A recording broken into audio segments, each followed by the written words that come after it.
Yeah, I know that feeling. How did you meet Kevin? What?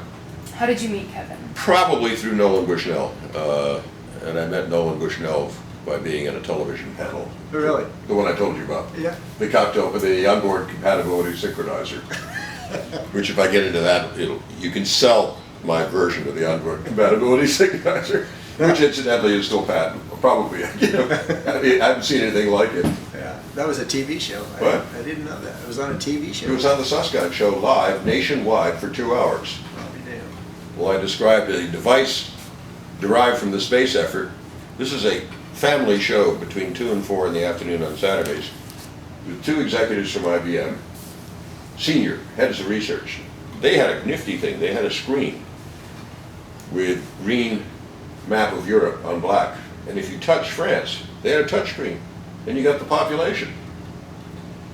And I was joking. Nolan was there the Atari days. This is on YouTube. Okay. It takes a while to find it. I've got to just make the link This is on the- my The homepage. David Susskind show. Yeah. In- Susskind Bushnell is Yeah. unfortunately in.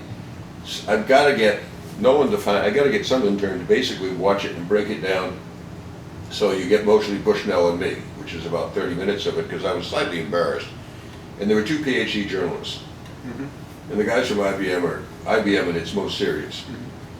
And I was joking when I got on this thing. I just looked at this girl and I said, "I've got an idea for a patent, and I think I can get the patent, and I think I can publish my patent in Playboy."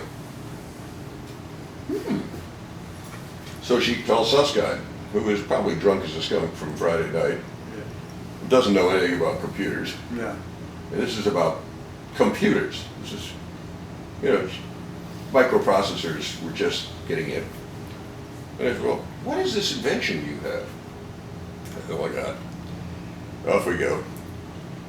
And I said, "Well, basically I'm in the car business," and the car business was in fact the American Dream Machine.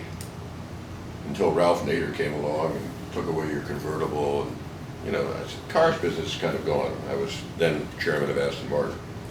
So I went looking for the new American dream, and was there something we could do with microelectronics called a new American dream? So I went to the New York Times, and there on the bestseller list, #1 was Masters and Johnson. So this is national television, so I guess I can do it here. And I said, in '78, I said, "I guess the new American dream is a simultaneous orgasm." And it doesn't strike me as being much of a problem. You have a band, lady wears across her forehead. Trouble with sex is it's under-instrumented. I mean, you just don't know what you're doing. So that's the only line that I didn't put on the note.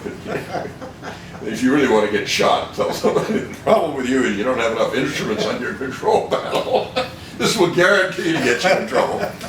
So anyway, I said, this consisted of, it could be Gucci for the upper crust, Vuitton for the traveling set, beads and leather for God knows who. And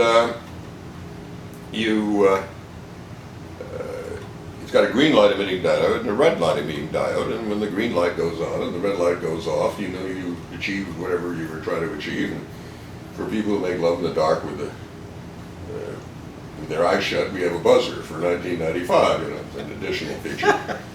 It does have some marketing. It was called OX, for onboard compatibility synchronizer. It allowed us to bring sensors back from the space effort, so Americans could finally get a bang for their buck out of all the money we've spent.